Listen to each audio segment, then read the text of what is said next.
Quelles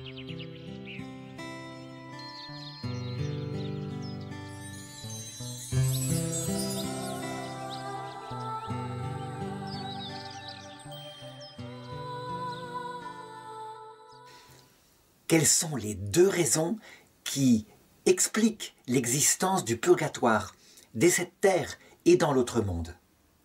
Si je fais cette vidéo d'introduction, c'est parce qu'on le sait, le purgatoire, pour une raison étrange, mais due en fait à la réforme protestante, a été extrêmement contesté dans l'Église, comme si c'était une invention de l'Église au Moyen-Âge, alors que, dès le livre des Maccabées dans l'Ancien Testament, le purgatoire, mais aussi l'indulgence de Dieu, est donné comme doctrine par le peuple hébreu.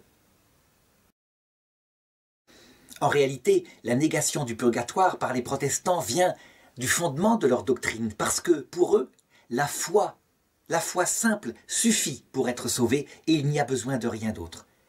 Les catholiques qui essayent de regarder toute l'écriture se rendent compte que la foi est certes l'entrée dans la vie surnaturelle, que c'est la charité qui sauve, mais que la charité elle-même est un amour qui doit être purifié, qui passe, comme c'est naturel pour l'être humain, souvent d'un amour lié au plaisir de la découverte de Jésus, à l'utilité parce qu'il donne sens à la vie, jusqu'à peu à peu la gratuité. Mais il y a une autre raison, et je voudrais l'exprimer ici, une raison qui a été révélée à Moïse dès le livre de l'Exode. Un jour, Moïse dit à Dieu, alors qu'il vient de lui apparaître, « Montre-moi ta face, je veux te voir, et alors je pourrais peut-être partir avec la mission que tu m'indiques. » Et Dieu lui répond, c'est dans le livre de l'Exode, chapitre 33, verset 20, « Tu ne peux pas voir ma face, car l'homme ne peut me voir et vivre. » Dans d'autres traductions, il a été indiqué, « Car nul ne peut voir Dieu sans mourir. » Et cette phrase très mystérieuse que Moïse n'a pas compris a été réexpliquée ensuite par Jésus à des païens, à des Grecs qui venaient l'interroger. C'est en Jean chapitre 12, verset 24. « En vérité, je vous le dis, si le grain de blé tombé en terre ne meurt pas, il reste seul, mais s'il meurt, il porte beaucoup de fruits. »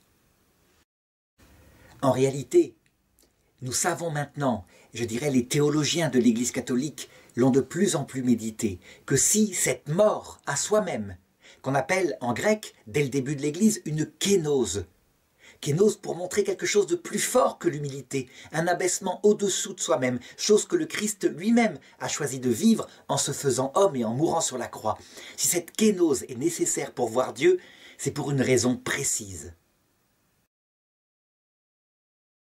Dans sa vie trinitaire, Dieu, qui est le Tout-Puissant, comme le disent les musulmans, qui est grand, Dieu, dans sa vie trinitaire, a une relation intime d'infinie humilité.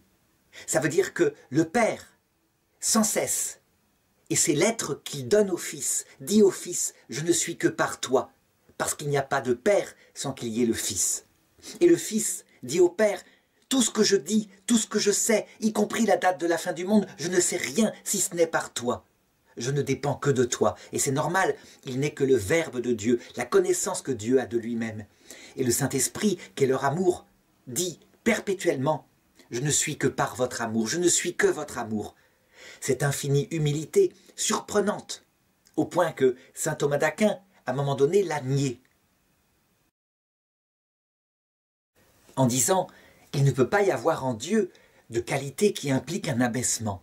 Tandis que d'autres ont dit, mais quand on regarde ce qu'a fait le Verbe, comment il s'est abaissé, et si on considère que qui a vu le Verbe fait chair a vu le Père, alors il doit y avoir quelque chose qui concerne la Trinité. Et bien des théologiens ont compris qu'effectivement, ça concernait les relations intertrinitaires. Ils sont exactement identiques et pourtant chacun met l'autre au-dessus de lui-même. Eh bien, évidemment, face à une telle grandeur, si nous arrivions, nous, avec nos petites qualités, nous avons été fidèles en peu de choses et nous sommes très fiers de cela. Nous ne pourrions supporter la vision béatifique d'un tel être. Nous ne pourrions.